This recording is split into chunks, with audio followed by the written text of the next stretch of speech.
practices, daily practices, I call hygiene, that we can do. Not, that it's like brushing our teeth now. It's going to be part of our regular rituals because it's necessary to do to keep these areas of our body the way they were or closer to the way they were when we were younger. Hi, welcome to the Judy Terrell Show, where I explore topics intended to optimize every body 50, 60, 70, and above. Hi, everybody, and welcome to your second 50.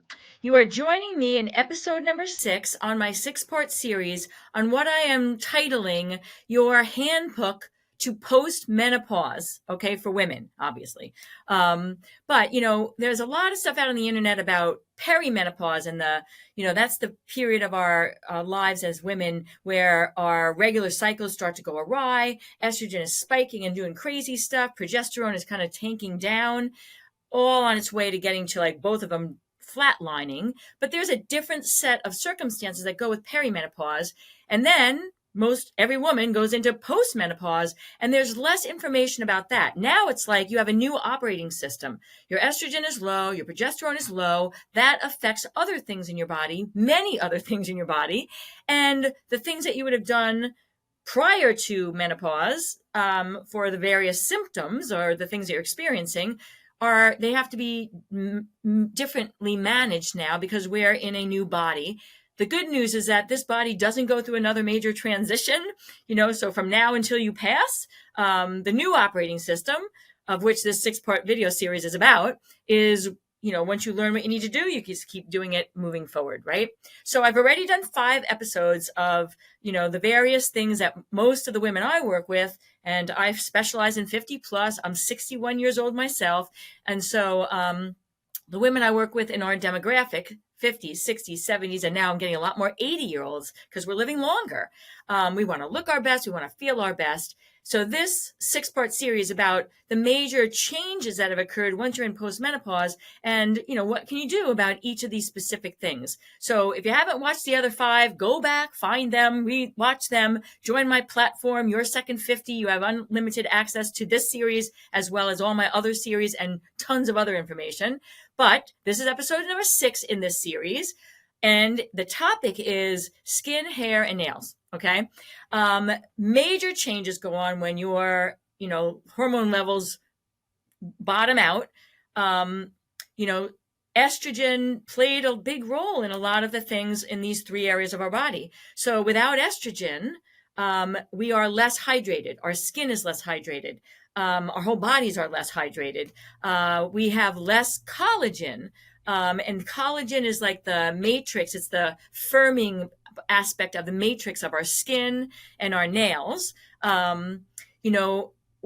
When estrogen goes down and progesterone goes down, hair growth comes to like a crawl. And even more upsetting to most of the women I work with is that the thickness of your hair, it's getting thinner. You can actually see it in your brush. You're losing it. But even if you don't, like you go to put your hair in a ponytail or hold it and it's like, where'd my hair go, right? And then texture of the hair changes. It's drier, it's coarser. Obviously the color, gray. So these 3 areas I'm going to talk to you about in this video.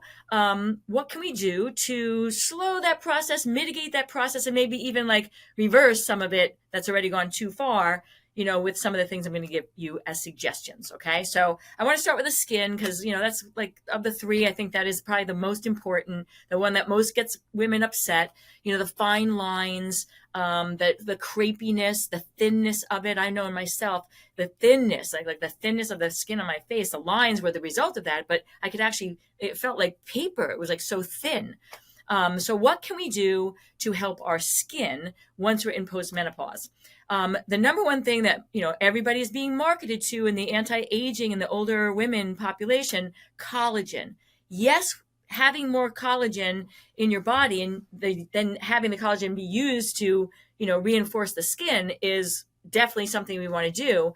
But I'm here to tell you that when you eat or ingest collagen in the form of the protein powders or the powders with the collagen added or whatever, collagen is a protein and your body, when you take it in, digests it into amino acids, separate pieces. And just because you took it in the form of collagen, it's not going to be put back together in your skin as collagen. All right. So most of the women I work with who tell me, but I really feel a difference by taking these collagen supplements, I would say back to them, you're probably low in protein because collagen is a protein.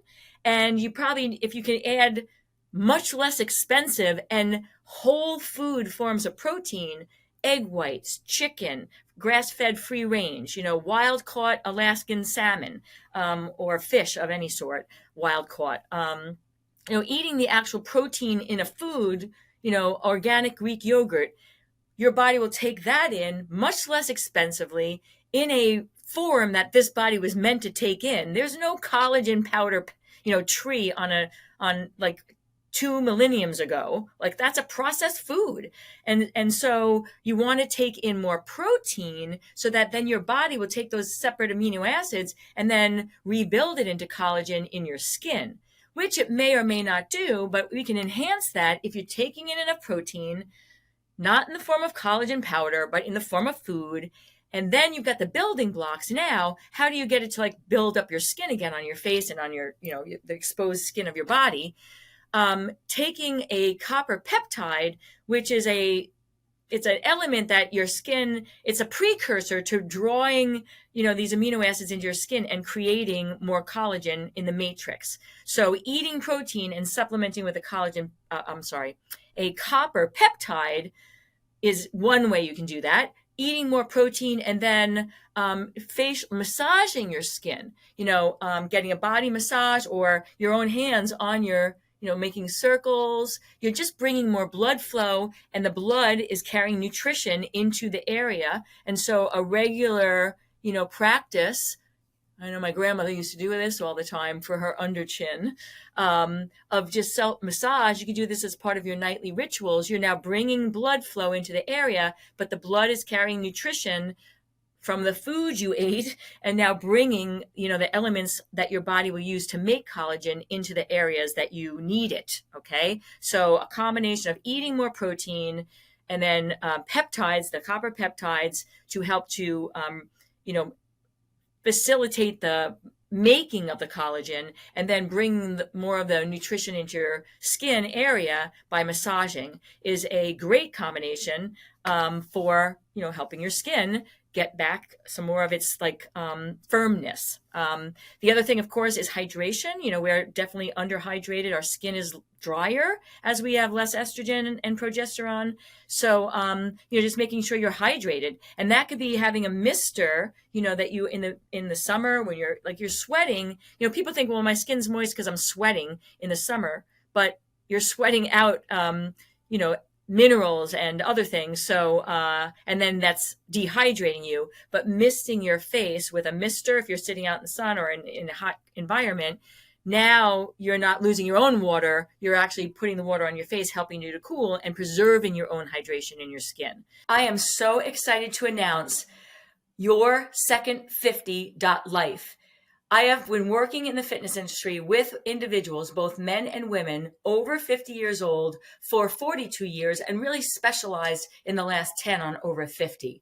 I'm over 50 myself by a long shot. And I've helped literally thousands of men and women both to lose the extra body fat that they gain in the second half of their life, to feel better in their own bodies energetically. I have helped people to reverse and eliminate health problems, high blood pressure, high cholesterol, pre-diabetes, symptoms of menopause, to name just a few. On this platform, you will have access to an entire body of resources, exercise videos, mini courses, eating plans that are specially designed for over 50 men and women because there's special needs for our demographic. And in addition to the virtual resources that you'll have access to if you join at any time that you'd like, you also have access to me for one-on-one coaching through a group coach call every month. So you can bring your specifics and we can address those as you're also getting information that is specific to the over 50 population. 50s, 60s, 70s, and now 80s is the demographic that I'm working with. So it's your second 50.life, YOURSECOND 50.life. Go check it out. It might be the single best thing that you've looked at like in your second 50s. Moisturizers, so getting a moisturizer as part of your regular regime, and if you've never even if you've never had to do that before, you want to make sure that there's retinol in your moisturizer and hyaluronic acid, because that is going to plump up the water. It's not going to help with the collagen matrix, but it's going to plump up the water in your skin. And, your skin being plump and firm and less crepey there's multiple factors that come into play. So you don't want to just do one thing. I'm telling you a mixture of things. So the hydration of your skin, and then the protein, and then, getting it to be used in your skin, made into collagen. Those combinations of the things I just mentioned would all be good for, your skin. I mentioned retinol, but there's another ingredient you can look for in your skin creams, and that is tretinone. That's TRETINOIN. Another piece of building the matrix of your skin, similar, that will work like retinol, but come at it from a different angle. So you want to, have multiple tools in your toolbox for your skin. Another thing is, when you're washing your face, don't use hot water. Don't take hot showers. That's drying to your skin. So you want to use lukewarm or warm water as opposed to hot when you're washing your face.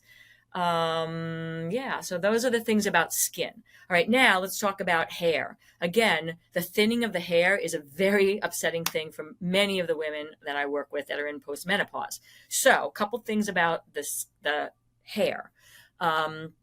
First of all, back to the massage thing. Self-massage your scalp, on a daily basis, for the same reason as your skin. You're bringing more nutritious blood into that area, carrying things that you need to keep the health of your hair. Secondly, and my hairstylist, who has been my stylist, don't look at this, to judge her work for years, swears by, go invert, like hang off the back of your bed, so you have more blood flow into your head, and that's going to help. We stand up, we're erect. Gravity is pushing our blood flow down into pooling in our extremities just because of gravity. So if you reverse that, and again, you don't have to stand on your head, but hang your head over the edge of a bed is my easiest way to do this, just to get more blood flow into your scalp, and then aiding the health of your hair. People always ask me, what products can I use that will help my hair? And there's a ton of them out there, as you all well know. But there is science that's showing that if you get something with minoxidil, so that's MINOXIDIL, that is something you can buy over the counter, and it is having positive results in helping minimize hair loss and hair thinning.